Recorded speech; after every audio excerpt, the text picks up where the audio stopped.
요한일서 1장 5절부터 10절까지 말씀 한 절씩 교독하시겠습니다. 제가 먼저 읽겠습니다. 우리가 그에게서 듣고 너희에게 전하는 소식은 이것이니 곧 하나님은 빛이시라. 그에게는 어둠이 조금도 없으시다는 것이니라.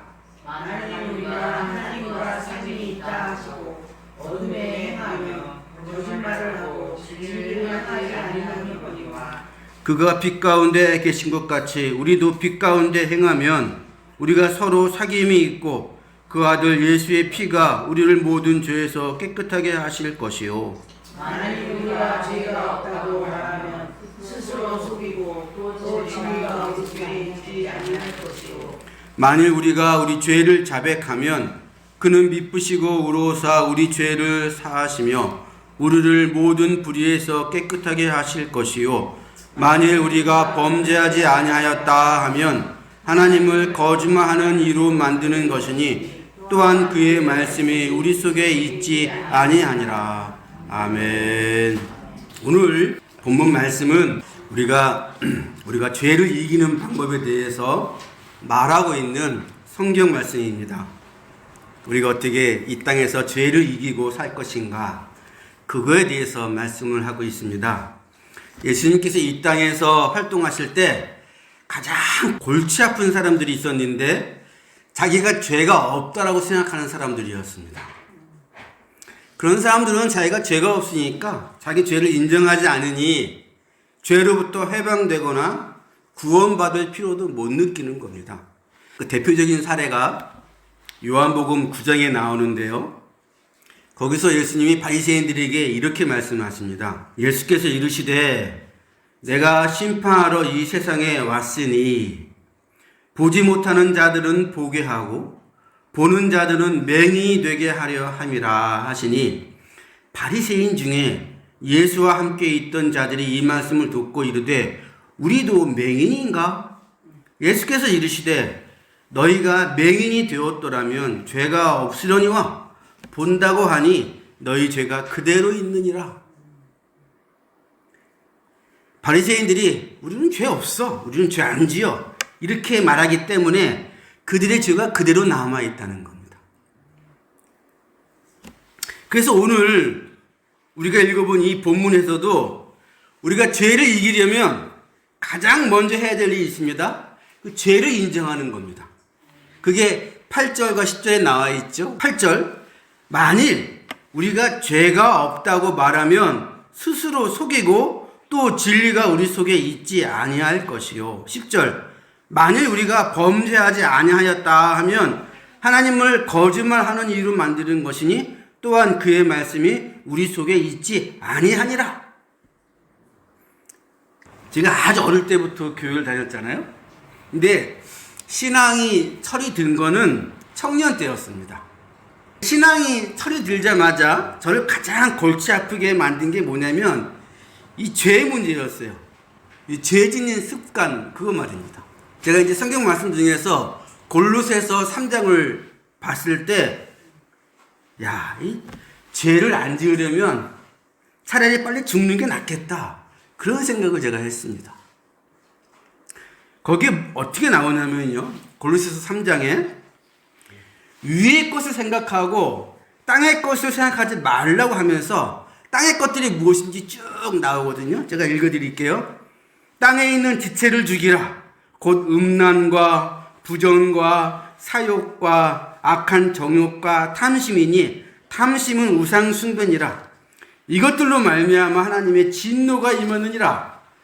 이제는 너희가 이 모든 것을 벗어버리라. 곧 분함과 노여움과 악의와 비방과 너의 입에 부끄러운 말이라. 그리고 너희가 서로 거짓말하지 말라. 제가 이 말씀을 보니까 이 중에 한두 가지는 거의 매일 어기고 있더라고요.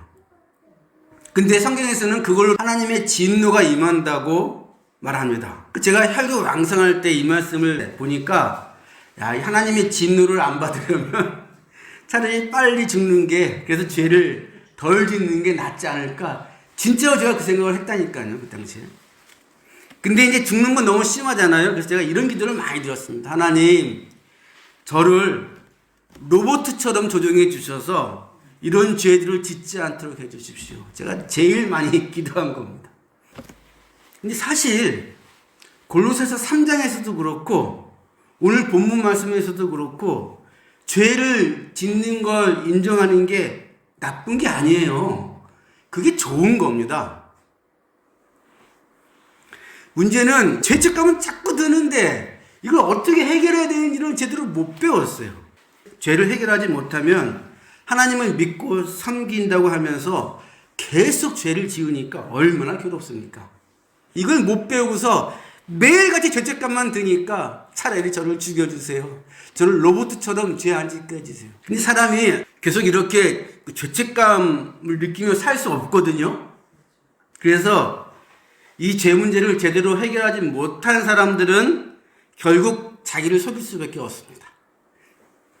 그럴 수밖에 없어요. 살려면 다들 그러고 사는 거야. 이렇게 자기 합리화를 합니다. 사람은 고쳐 쓰는 거 아니래. 이런 식으로 농담 따먹기 하면서 자기 자신을 속이는 겁니다. 해결하지 못하니까. 그리고 이런 식으로 넘어가면 성경 말씀도 적당히 대충 보려고 합니다. 말씀이 겉으로는 이렇게 쓰여 있지만 속에는 또 다른 뜻이 있을 거야 아마. 그 속뜻을 누가 알겠어? 봐봐, 하나님의 진노가 임한다 그러는데 오긴 뭐가 와? 이게 참 무섭습니다, 여러분. 이런 식으로 변한 사람들이 성경에 나옵니다. 그 사람들이 사두개인들이에요. 사두개인들이 누구냐? 예수님께서 성전에서 너희가 하나님의 기도하는 집을 강도의 소굴로 만드는구나. 너희가 하나님의 집을 장사하는 집으로 만드는구나. 이렇게 화를 냈던, 그 일을 만들었던 당사자가 사두개인들입니다. 이 인간들이 자기들이 한 짓을 뻔히 알고 있잖아요. 그런데도 자기들의 죄를 못 본 척합니다. 그러니까 어떻게 되는지 아십니까? 하나님의 심판을 부정하고 부활을 부정합니다. 그게 순서예요. 자기가 뻔히 짓고 있는 죄를 못 본 척하는 사람들은 결국에는 하나님 말씀을 대충 보거나 자기 마음대로 바꾼다고요. 사두개인들이 부활이 없다라고 주장했는데 자기 나름대로 논리가 있어요. 유대인들의 전통이 하나 있습니다. 형이 장가를 가고 자식이 없이 죽으면 동생이 형수와 결혼을 해서 그 아들을 낳으면 형의 대를 잇게 하고 또 그 다음 자식이 낳으면 이제 자기의 대를 잇게 하는 게 있습니다. 이게 유대인들의 전통적인 법인데 사두개인들이 이걸로 가지고 부활이 없다라는 논리를 만듭니다. 한 마을에 7형제가 있었어요. 큰형이 장가를 들었는데 자식이 없이 죽었습니다. 그러니까 둘째 형이 그 형수하고 장가를 들었겠죠? 근데 둘째 형도 자식이 없이 죽었어요. 이런 식으로 7형제가 다 형수와 결혼을 했는데 자식이 없이 죽었습니다. 그러면 부활했을 때 그 형수는 누구의 아내입니까? 사두개인들이 왜 이런 논리를 하냐? 부활이 있으면 이런 말도 안 되는 일이 벌어지잖아요. 그러니 하나님이 그렇게 하셨겠냐는 거예요. 그래서 부활이 없다 주장하는 겁니다. 이 논리로. 이 말씀을 예수님이 듣고 뭐라 그러십니까? 너희가 성경도 하나님의 능력도 알지 못하는 거로 오해하였도다. 자, 제가 한번 설명을 해드릴게요. 여러분, 결혼이 왜 생겼습니까? 창세기 1장과 2장에 나옵니다. 결혼이 왜 생겼는지. 첫 번째 이유는 자손을 낳기 위해서 결혼을 하게 했고요. 두 번째는 혼자 사는 게 좋지 않다는 거예요. 혼자 살면 고독하고 외로우니까 하나님이 그걸 없애게 하시기 위해서 결혼을 만드셨습니다. 근데 부활했을 때는 이렇게 변한다고 예수님이 말씀하세요. 부활한 자들은 장가가고 시집가는 일이 없으며 그들은 다시 죽을 수도 없나니 부활의 자녀로서 하나님의 자녀가 됨이라. 무슨 말입니까? 결혼의 첫 번째 목적이 자식을 낳는 건데 부활하면 안 죽는다고요, 아무도. 그러니까 자식을 낳을 필요가 있어요, 없어요? 그게 해결되는 겁니다. 그죠? 두 번째, 결혼의 목적은 고독과 외로움을 이기는 건데, 요한계시록 보면 마지막 부분에 부활 후에는 성도를 신부라 그러고 예수님을 신랑이라고 말합니다. 그래서 그 장면을 보면 부활한 모든 성도가 예수 그리스도와 하나가 되어서 친밀감과 사랑을 느낀다고 나와요. 부활한 자들은 모든 성도가 예수 그리스도 안에서 하나가 되어져서 결혼한 것보다도 100배, 1000배는 더 좋은 친밀감과 사랑을 느낀다는 겁니다. 결혼의 가장 완벽한 순간이 되는 거예요. 근데 너희가 성경도 모르고 하나님의 능력도 알지 못하는 거로 오해하였도다. 사두개인들이 왜 이렇게 얘기했다고요? 자기들의 죄를 일부러 못 본 척하니까. 결국에는 하나님의 말씀도 약속도 이렇게 바꾸는 겁니다. 이 일은 지금도 일어나고 있어요. 이 일은 똑같이. 세상은 어떻게든 자기 죄를 인정하지 않으려는 사람들로 넘쳐납니다. 자기 죄를 인정하지 않으면 하나님이 없다. 하나님을 부인하는 걸로 나가는 겁니다. 손바닥으로 하늘을 가리는 거예요. 그 말씀이 오늘 본문 10절 말씀이지 않습니까? 같이 한번 읽어보겠습니다. 10절 시작. 만일 우리가 범죄하지 아니하였다 하면 하나님을 거짓말하는 이로 만드는 것이니 또한 그의 말씀이 우리 속에 있지 아니하니라. 사람이 자신의 죄를 인정하지 않으면 하나님을 거짓말하는 분으로 만들어요. 하나님이 진노가 있긴 어딨어. 난 1000번이나 죄를 지었는데 멀쩡한데? 이런 식으로 까부는 겁니다. 그러니까 하나님 없다 그러는 거예요. 이런 식으로 나와가지고는 한두 끝도 없습니다. 여러분, 죄를 못 이긴다니까요. 다시 말씀드립니다. 죄를 인정하는 게 나쁘고 괴로운 게 아니에요. 그게 좋은 겁니다. 거기서부터 죄를 이길 수 있는 출발이 되는 거거든요. 9절 보십시오. 9절. 만일 우리가 우리 죄를 자백하면 그는 미쁘시고 의로우사 우리 죄를 사하시며 우리를 모든 불의에서 깨끗하게 하실 것이요. 죄를 자백해야 그 다음이 있는 겁니다. 죄를 일부러 못 본 척하거나 눈 가리고 앙하거나 손바닥으로 하늘을 가리면 안 돼요. 그러면 결국에는 하나님 없다 그런다니까요. 성경도 대충 봐요. 그러면 이제 우리가 죄를 인정하면 어떻게 죄를 이기느냐? 그 말씀이 이제 7절 말씀입니다. 7절 말씀.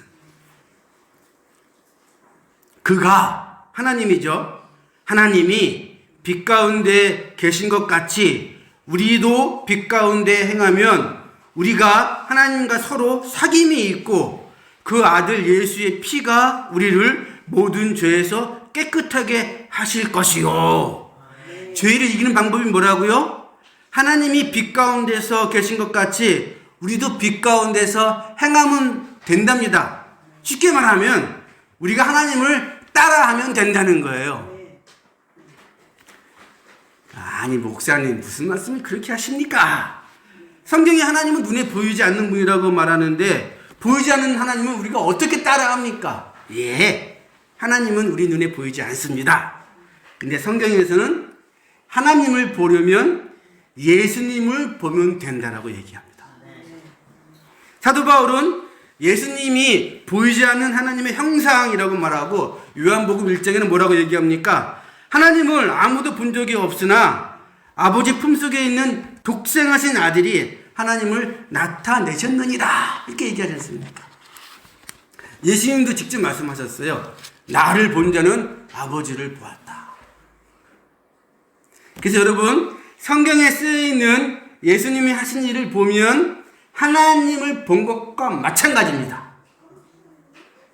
자, 그럼 이제부터 이제 상상이 필요해요. 자, 한번 상상해 보십시오.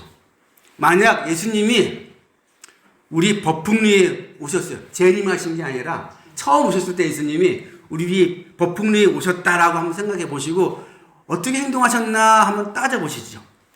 성경에 보면 예수님은 어떤 동네에 들어가시면 아픈 사람들부터 돌보셨습니다. 특히 아픈 할머니, 아픈 어린애들, 고쳐주셨어요. 똑같이 만약 예수님이 이 법흥리에 오셨다면 아프고 외로운 사람들부터 찾아다니시면서 그렇게 하셨을 겁니다. 하루는 예수님이 이렇게 말씀하셨어요. 누구든지 내 이름으로 이런 어린아이 하나를 영접하면 곧 나를 영접함이니 누구든지 나를 믿는 이 소자 중 하나를 실족하게 하면 차라리 연자 맷돌을 그 목에 걸어서 깊은 바다에 빠지는 게 나을 것이다. 이렇게 말씀하세요. 그래서 예수님은 어느 동네에 들어가시든지 아무도 무시하지 않으시고 다 정 많고 살갑게 대하셨습니다. 예수님이 법흥리에 오셨다 그러면 똑같이 모든 이웃에게 눈물 많고 정 많고 살가운 분으로 다가가셨을 거예요. 그럼 우리가 하나님을 따라한다는 것은 이 예수님의 행동을 따라하면 되는 겁니다. 여러분, 나중에 이 말씀을 기억했던 사도 바울이 이렇게 얘기해요. 오직 그리스도는 만유시요 만유 안에 계시니라. 만유라는 말이 어려운 말처럼 들리지만 어려운 말이 아니고요. 이 말은 예수님이 모든 사람 안에 있다는 말씀이에요. 쉽게 말하면 우리가 누구를 바라보든지 그 안에서 예수님을 볼 수 있다는 말입니다. 그래서 사도 바울이 혹시 얘기해요. 너희가 모든 사람을 볼 때마다 그 안에서 예수님을 볼 수 있더니 아무도 무시하지 마라. 아무한테도 욕하지 마라. 그 사람을 욕하고 무시하는 건 그 안에 있는 예수님을 네가 욕하고 무시하는 것이다. 이렇게 얘기를 합니다. 예수님의 행동을 사도 바울이 풀어서 설명한 거예요. 우리가 어떻게 행동해야겠습니까? 우리가 누구를 감히 무시하고 욕하겠습니까? 예수님을 따라간다 그러면서. 하루는 또 동네에 이 간음을 하던 현장에서 여자가 잡혀왔지 않습니까? 예수님께서 그 여자가 돌에 맞아 죽기 전에 구해주십니다. 만약 법흥리에 예수님이 오셨다 그러면 이 법흥리에서 제일 많이 손가락질 받는 사람한테 찾아가셔서 아마 죄 지은 사람이겠죠. 그를 구해주시고 용서해 주셨을 겁니다. 그럼 우리가 어떻게 하면 됩니까? 그것을 하면 됩니다. 그것. 예수님하고 똑같이 그 일을 하면 그게 바로 하나님의 일을 따라하는 거라니까요. 그러면 죄가 틈탈 일이 없어요. 설날 때 뉴스에 나온 거 들으셨을 텐데 어떤 부부가 고향을 찾아갔어요. 설을 지나고 음식이 남으니까 음식을 옆집에 이렇게 나눠주러 다녔는데 한 집이 아무래도 너무 을씨년스럽고 이상한 거야. 그래서 굳이 그 안에 들어갔습니다. 그 집 안에. 그랬더니 그 맹골 같은 방 안에 그 40대 엄마가 복수가 차가지고 누워있고 그 옆에 얼마나 굶었는지 피골이 상접한 9살짜리 딸이 같이 누워있더랍니다. 얼마나 굶었는지 요즘 시대의 말입니다. 그 음식 나눠주러 갔다가 그걸 본 거야. 그래서 부부가 이 엄마와 아이를 앰뷸런스를 불러서 응급실에 입원시킨 다음에 자기 돈으로 그 엄마를 종합검진 받게 하고 아이를 돌봤습니다. 그리고 당장 그 집에 들어가가지고 난방기름을 사가지고 가득 채워놨어요. 근데 이래봤자 자기가 가면 무슨 소용이 있습니까? 그래서 면사무소를 찾아가가지고 아니 대체 여기 이렇게 기초생활 보호자가 있는데 너희들 뭐하고 있냐라고 막 난리 다들 펴가지고 당장 그 집을 기초생활 보호자로 지정을 해서 면회에서 돌보게 만들어놨습니다. 제가 그거 SBS에 나온 뉴스였는데 그거 보면서 아니 같이 사는 동네 사람들은 대체 뭘 하고 명절에 고향 찾아간 사람이 그런 일을 하냐는 그런 생각이 일단 들더라고요. 아니, 누가 잘 알겠습니까? 동네 사람이 가장 잘 알 거 아니야. 근데 어떻게 동네 사람들은 가만히 있고 그 명절에 한번 찾아갔던 사람들이 이 일을 하지? 그 일을 하라는 겁니다. 그 일을. 우리가 해야 될 일 그런 일이라는 겁니다. 그런 일. 우리가 이렇게 할 때 우리가 하나님이 하신 일을 똑같이 빛 가운데서 행하면 예수의 피가 우리를 모든 죄에서 깨끗하게 한다. 여러분 이거 외에 죄를 이기는 방법이 있습니까? 없어요 여러분. 맨날 내 문제만 갖고 절절절절 매니까 죄를 못 이기는 겁니다. 예수님처럼 하시라니까. 그러면 죄가 틈탈 수가 없고 예수의 피가 우리를 모든 죄에서 깨끗하게 한다. 여러분, 예수님이 얼마나 말씀을 재미있게 하십니까? 우리가 이 번역된 또 옛날 문체로 되어 있는 성경을 읽으니까 예수님이 어떤 식으로 말하는지 잘 못 느끼는데 예수님은 말씀을 되게 재미있게 하셨고 참 잘하시는 분이었습니다. 하나님을 재미있게 소개하고 농담도 하셨어요. 이런 말이 있죠. 너희가 하루살이는 걸러내고 낙타는 삼키는구나. 이 말씀 있지 않습니까? 이게 농담이었어요. 어떤 농담이냐면 유대인들은 음식을 가리잖아요. 음식 가리는 것 중에 가장 미세한 게 하루살이고 가장 큰 게 낙타였습니다. 낙타는 먹지 못하는 짐승이었어요. 근데 하루살이는 여러분 우리가 물 마실 때라든가 포도주 같은 거 약간 시큼하면 거기 끼잖아요. 그래서 먹을 수 있다고요. 이걸 그냥 유대인들이 끔찍하게 생각해가지고 음료수를 먹을 때마다 이 미세한 망을 컵에 담근 다음에 이렇게 걸러서 먹었습니다. 얼마나 귀찮습니까? 근데 그 하루살이 안 먹겠다고 그렇게 했어요. 근데 예수님이 뭐라 그러십니까? 너희가 하루살이는 되게 걸러 먹는데 낙타는 삼키는구나. 이 말 듣고 사람들이 까깍까깍 웃었을 겁니다. 이게 무슨 말입니까? 죄를 인정하지 않는 자들이 얼마나 가식적인지를 비꼬는 말씀 아니에요. 이런 말씀이 많아요, 성경에. 여러분, 그러니까 우리도 얘기를 할 때 하나님에 대해서 재미있게 얘기를 하고 하나님의 약속에 대해서 재미있게 얘기를 하고 하나님의 능력과 심판에 대해서 참 이렇게 살을 붙여서 내 나름대로 얘기를 하고 또 하나님이 주실 그 부활과 새하늘 새 땅에 대해서 기대에 넘쳐서 막 이렇게 얘기를 하는가? 남들하고 얘기할 때. 아니면 대부분 90%가 내 얘기인가? 내 사정이고 내 고민이고. 근데 이제 우리가 하나님에 대해서 살을 붙여서 이렇게 자꾸 얘기하시다 보면 내가 나 자신을 아는데 이건 내가 하는 행동이 아니라 내 안에서 하나님이 하시는 행동이야. 이걸 느낄 때가 온다는 거예요. 성경이 약속하고 있어요. 너희 안에 행하시는 이는 하나님이시니 자기의 기쁘신 뜻을 위하여 너희에게 소원을 두고 행하시느니라. 하나님은 기꺼이 우리를 이용하셔서 하나님을 드러내시려고 하는데 우리가 죄를 인정하지 않고 죄를 이기는 방법을 쓰지 않으니 하나님이 드러나실 수가 없는 겁니다. 예수님이 우리 동네 오셨으면 예수님이 저 이웃을 봤으면 예수님이 저 아이를 봤으면 예수님이 저 외국인 노동자를 봤으면 예수님이 내가 부리고 있는 이 사람들을 봤으면 예수님이 내 남편을 봤으면 내 아내를 봤으면 내 아이들을 봤으면 어떻게 하셨을까라고 그 행동을 하는 게 하나님의 일을 하시는 거라고요. 하나님의 일을. 그러면 죄가 거기에 어떻게 틈탑니까? 그 죄를 이기는 방법을 나한테 알려줬어야지 옛날부터. 죄책감만 맨날 느끼게 하고 청년 때 얼마나 혈기왕성하는데 어떻게 이기는지 얘기해 주지 않았어. 그러니까 그냥 나중에 어떻게 합니까? 에라 될 대로 되라. 다 그러고 사는 거지. 그리고 넘어가니까 말씀도 엉터리로 보고 대충 보고 설교도 대충 듣고 그러는 거 아닙니까? 죄는 이렇게 이기는 겁니다, 여러분. 한 가지 더 말씀드릴게요. 우리가 나의 행동 보면서 하나님을 볼 수 있다 그랬잖아요? 그러면 똑같이 우리는 내 행동을 보면서 내 안에서 지금 마귀가 일하고 있구나도 느낄 수 있습니다. 다 느낄 수 있어요. 이러므로 하나님의 자녀들과 마귀의 자녀들이 드러나나니 물을 의를 행하지 아니하는 자나 또는 그 형제를 사랑하지 아니하는 자는 하나님께 속하지 아니하였느니라. 내가 내 행동에서 하나님의 행동을 느낄 수 있다 그러면 똑같이 나는 내 행동에서 마귀의 행동도 느낄 수 있는 겁니다. 말씀을 맺겠습니다. 여러분, 죄를 이기는 방법은 쉬워요. 하나님을 보여주시기 위해서 이 땅에 누가 오셨습니까? 예수님이 오셨습니다.